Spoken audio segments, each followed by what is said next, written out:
बार को पाषाण मान करके तुमने सेवा कर दी, मैं स्वीकार कर लूंगा, लेकिन यदि मेरे किसी अनन्य भक्त का तुमने अपराध कर दिया तो मैं चाकर के भी तुमको दर्शन नहीं दूंगा। वृंदावन के एक संत, वे एक बहुत बड़े व्यापारी थे, सावधानी से सुनिएगा, लेकिन वृंदावन आकर के कथा भागवत श्रवण करने के बाद में ऐसा संतत्व जीवन में आया कि सब परित्याग करके उन्होंने संन्यास ग्रहण कर लिया। एक महात्मा जी से दीक्षा ले ली। महात्मा ने उनको सुंदर गुरु मंत्र प्रदान किया और कहा कि इस मंत्र की निष्ठा मान करके, इस मंत्र को ही योगेश्वर कृष्ण का स्वरूप मान करके इस पर पूर्ण विश्वास के साथ इसका जप करो। ठीक है। और जैसी गुरु जी की आज्ञा थी, पहले जमुना स्नान, फिर रज को माथे से लगा करके, रज को अपने 12 अंगों में लगा करके फिर मंत्र का स्मरण करना। ठीक है, सावधानी से सुनना।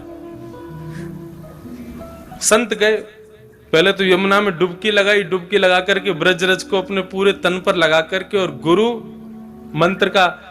तारक मंत्र का जैसे ही स्मरण करने लगे तो एक बार में ही, एक मंत्र का जाप करते ही, नेत्र बंद करते ही उनको श्री लाडली जी और श्री ठाकुर जी का दर्शन होने लगा। तो एक बार नहीं हुआ है। हमारे गुरुदेव, हम जिस परंपरा से हैं, जिस प्रकार पुष्टि मार्ग के मुख्य प्रणेता श्री वल्लभाचार्य जी हैं, ऐसे हमारे श्री संप्रदाय के मुख्य जो आचार्य हैं वे हैं अनंत श्री विभूषित भाष्यकार स्वामी श्री रामानुज भगवान शेषावतार।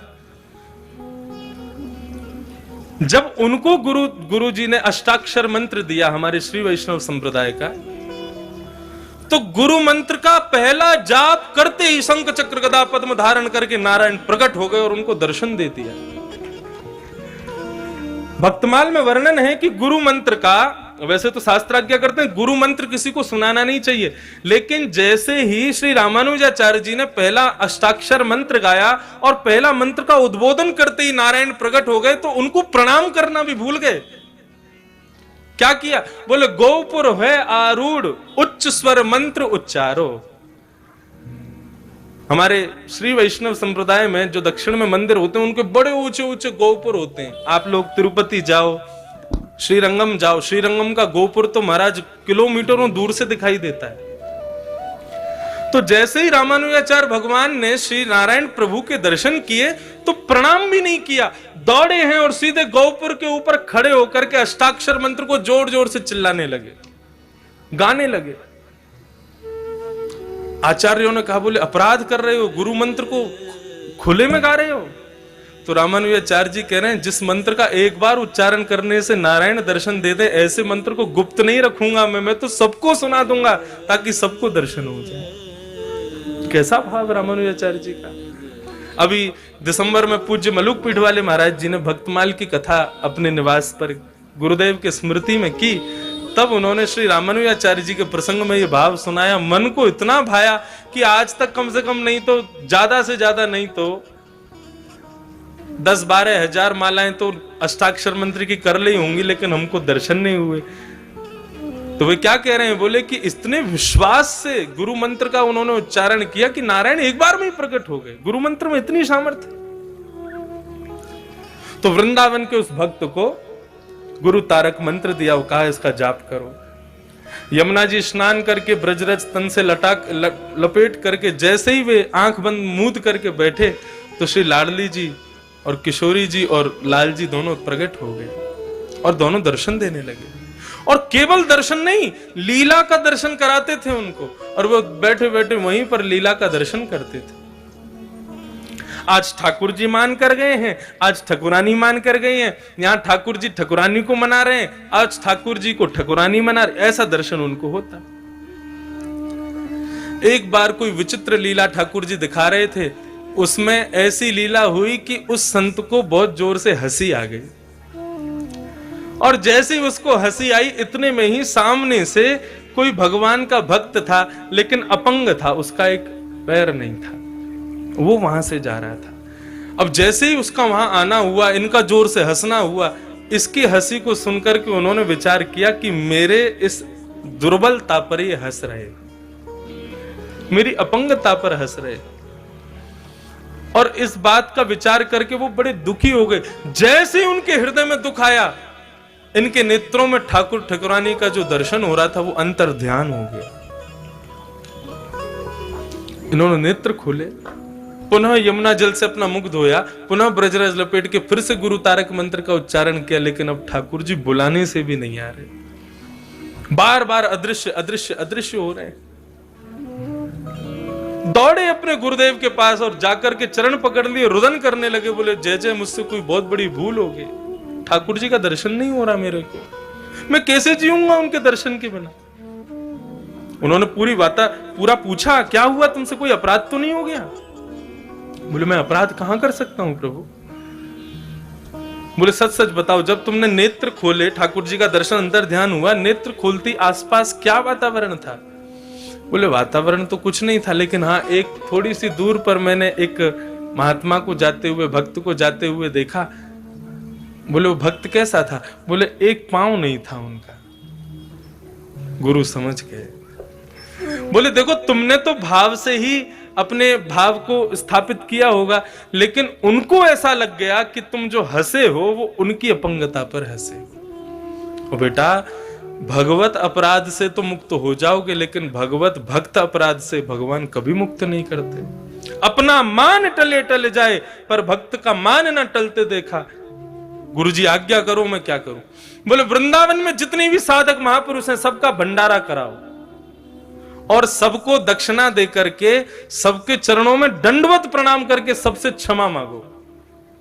जिससे तुमने अपराध नहीं भी किया उससे भी क्षमा मांगो। क्षमा में इतनी सामर्थ है कि ठाकुर जी पुनः प्रकट होकर दर्शन दे देंगे। उन्होंने वही किया, सबको प्रणाम किया, सबको बंधुओं क्षमा। हमारे पूज्य नाना जी क्षमा का इतना सुंदर भाव बताते थे। वो एक बार मुझे बता रहे थे, बोले लाला जब नाना जी विद्यालय में पढ़ते थे तो बता रहे थे, बोले मैं छोटा सा था और नाना जी की माता जी हमारी पर नानी हुई, नाना की माता जी तो पर नानी, ऐसी कुछ भाव रहा होगा। तो नाना जी की माता जी बीमार हो गई, तो नाना जी के मामा जी ने आकर के गुरुदेव को बताया, बोले कि एक किशन लाल की माता जी बीमार हो गई हैं गुरुजी, लेकिन हम पर इतना धन नहीं है, क्या करें कैसे करें, आप बस प्रार्थना करो ठाकुर जी से वो जल्दी स्वस्थ हो जाएं। नाना जी बोले लाला मैं इतना विचलित है गयो, इतना दुखी है गयो कि क्या करूं। तभी बोले हमारे गुरुकुल में एक संत रहते थे, उनके चरणों में जाकर के मैंने प्रणाम करके ये भाव बताया। तो उन संत ने कहा, परमहंस जी, उन्होंने कहा कि बेटा एक काम करो, जितने भी विद्यालय में बच्चे हैं, जितने भी विद्यालय में प्राचार्य आचार्य हैं, जितने भी विद्यालय में कार्यकर्ता हैं, रोज सुबह दोपहर शाम सबको दंडवत लेट करके प्रणाम किया करो। वो गुरुजी सबको प्रणाम करना है? बोला हाँ सबको करो। तो हमारे नाना जी बोले प्राचार्यों को कर लेंगे, कार्यकर्ताओं को कर लेंगे, लेकिन इन बालकों को करने में शर्म आएगी हमको, ये तो हमारे संग पढ़ते हैं। और गुरुजी इनमें से कई तो ऐसे हैं जिनसे हमारी एक आंख नहीं बनती, उनको क्या करें? गुरुजी बोले उनको तो और ज्यादा श्रद्धा से प्रणाम करना, हमने आज्ञा कर दी, अब ये काम शुरू कर दो। नाना जी बताते, बोले मैं सबको प्रणाम करता, जिनसे मेरी बनती नहीं थी ना उनको मुंह फेर के प्रणाम करता, लेकिन करता जरूर था। हाँ कल मेरी गुरुजी से शिकायत कर दी याने यहाँ से कैसे बन जाएगी, लेकिन फिर भी बोले मैं उसके पास जाता, पांव छू करके लेट करके प्रणाम करता और वो मजाक उड़ाता, हाँ ये हुई ना बात, ऐसे ही लेट के प्रणाम किया करो। वो मुझे और चेताते थे, लेकिन एक संत की आज्ञा होगी, मैंने प्रणाम छोड़ा नहीं, सबको प्रणाम करता, लेट लेट के प्रणाम करता।